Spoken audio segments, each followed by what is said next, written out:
Hey guys, Dragonfly on the camera, and welcome back to some more bus stories. I'm going to tell a couple more stories that I found in my life, stuff like that, crazy stuff. So, I don't know, I'm just going to have to think of something to tell you guys, because, oh god.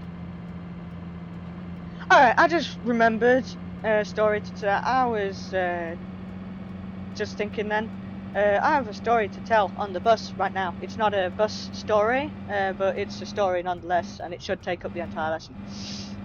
Which was pretty much, I think it was Scouts Camp actually, but it was my personal experience at Scouts Camp. So, it was just a normal school day. We'd just been told we were going down to Scouts Camp. This was primary school. And I think I was about 8 or 9 at the time, I can't remember, but I remember it really well because it was my first and last Scouts Camp experience that I've ever had, I think. And it was proper weird. So, I remember that my grandparents were with me because I was that kind of human being that at that time, if I wasn't with my grandparents, I would kind of freak out a little bit. Because it was a 3 night, shall I say, trip. And if I'm away from my grandparents for too long, at that time I would kind of lose my mind a little bit.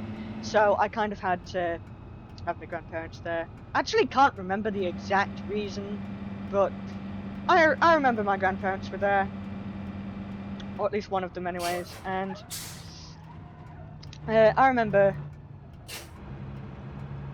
literally every single bit of it. So I think it was the Forest something Scouts Camp, can't remember, but regardless of what it was or the place, there's this big building with proper thatch roofs, and it felt like a prison, to be honest, now that I look back on it, because they had bunk beds, and when I say they're bunk beds, I mean like they look like prison bunk beds with metal bars holding them up. I mean, they were comfy. I mean, not gonna lie, it was like being in a blooming Premier Inn. Copyright enforcement, damn it. That's probably copyrighted, but I don't know. But it was like being in a Premier Inn. They had the most comfy beds you could ever go on when you weren't at home. I mean, me personally, my bed right to the left of me right now, that's the comfiest bed of all time. I mean, come on, there ain't nothing get more comfier than your own bed.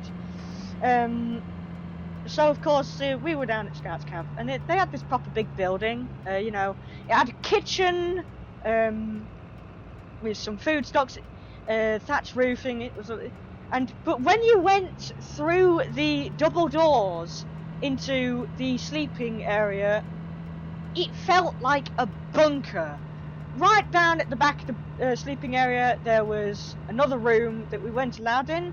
But at one time during the tour, we were told what was in there, and we got a sneak peek at some point, because some of the teachers would go in there every now and then before mealtime, and if we were there to have a look, it felt like the inside of a bunker. It was like just shelves stocked with canned food, and it was just like, oh hey, this feels like a bunker, a nuclear bunker or something. But yeah, I don't even know if my grandparents knew what was in there. I don't even know about that. I think it was just the teachers who knew what was in there. But it looked like a bunker, and nobody ever spoke about it. But it felt like a bunker. And we were. It wasn't too many people inside of the room we were selected, because there's 4 bunk beds. Double bunk beds in each room, and there were 4 rooms. And I was one of the few I don't know how many people there were, but it was the whole class was allowed in, so pretty much everybody got in. But I was one of the lucky people to be picked with some of my friends. And I was there, and it was a pretty fun time, I suppose. Apart from one of the last bits that was kind of frightened me out of my mind a little bit, that I never actually completed. And now, looking back on it, I was a flipping wimp. Like, looking back on it, I mean, yeah, it was a tree, but come on, like climbing trees. But anyways, that's a bit of a spoiler for the next couple of things. This is going to be a multiple episode thing. But I remember this Scout Camp thing, and I remember being in there with pretty much all my mates. Like, it was just a boys' room. That was it, just boys' room. So we were just the best of mates as well, because we were all good friends.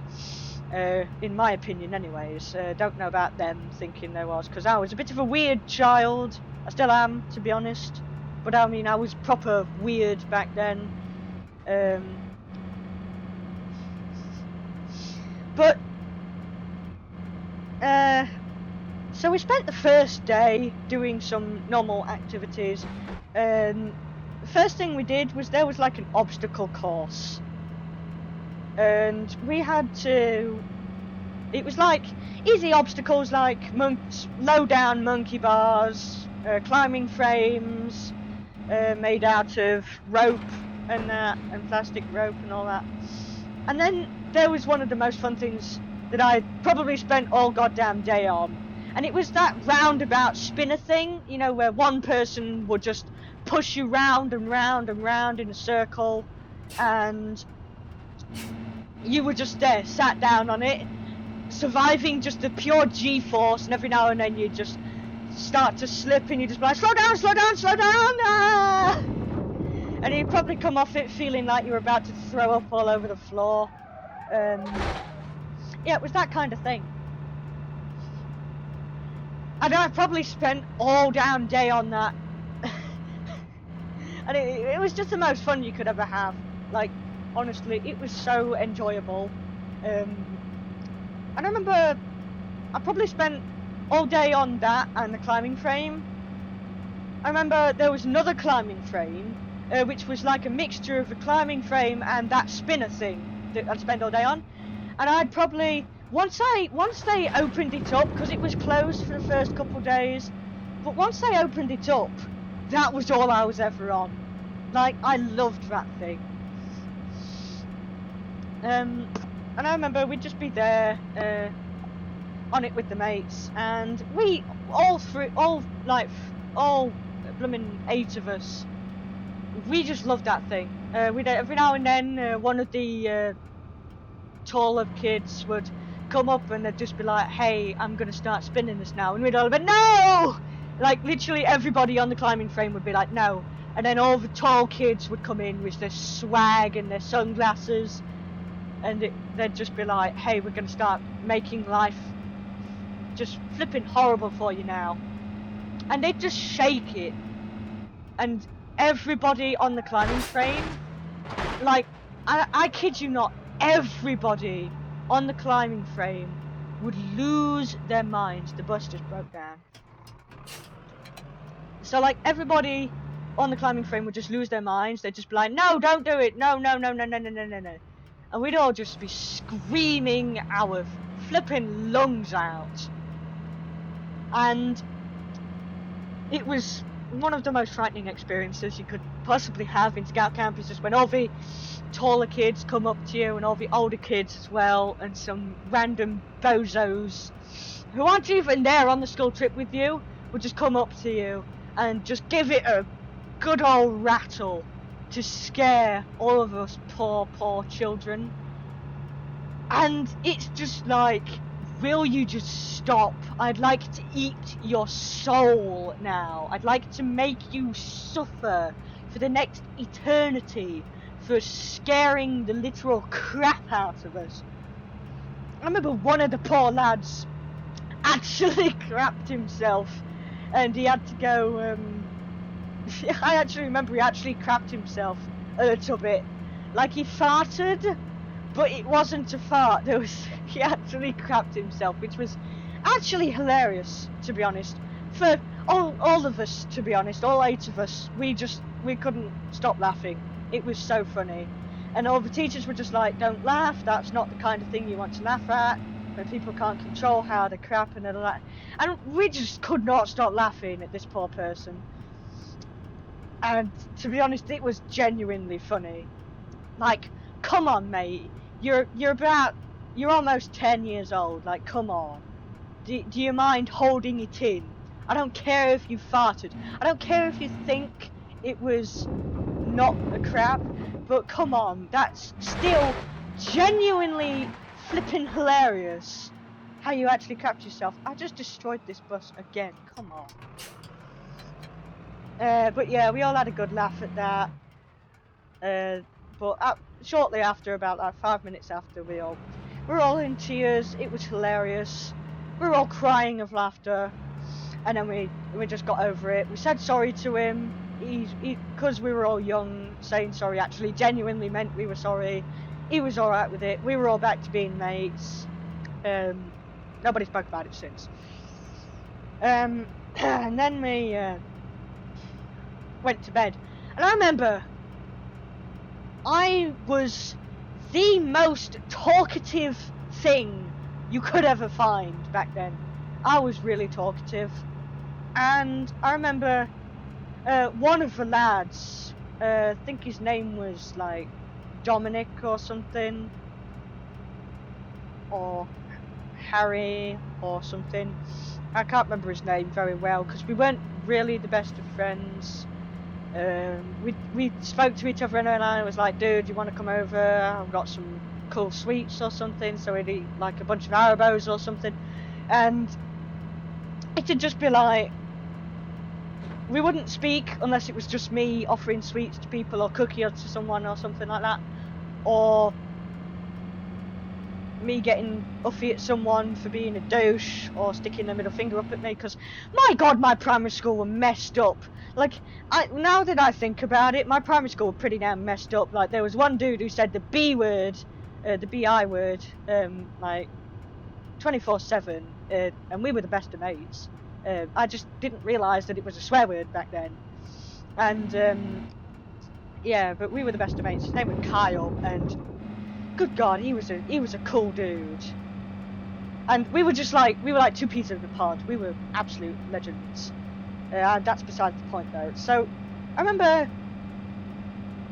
just talking, and we were supposed to be going to sleep, and he wanted to sleep, but I didn't hear him say that he wanted me to shut up, in other words. He told me the next day, but I remember. And also he was getting made fun of throughout the day as well, so because he shaves his head. And I remember talking all damn night long about games and about what I felt was about 5 minutes into it, but was probably half an hour to them. I remember he actually started to cry because he wanted to sleep. I feel really bad for that. I feel really, really bad for that. And thinking back on it, it was pretty damn upsetting. I feel sorry for the poor lad. I don't do it as much as I used to, but I still speak to people, like when they come upstairs to go to bed. I still say like, hey, I'm gonna start talking about this game, and it's like, no, go to sleep. And it's just like, okay. But yeah, if you're watching this video, 2 things. One, I'm sorry I can't remember your name. It's been like 5 or 6 years now. I am really sorry. And 2, I'm really sorry that I made you cry. It's that kind of upsetting thing. I am sorry for that and stuff like that. I am sorry. I've reached the end of my timer. But anyways, I have to go now. Right. Hope you all enjoyed this episode. Bye bye.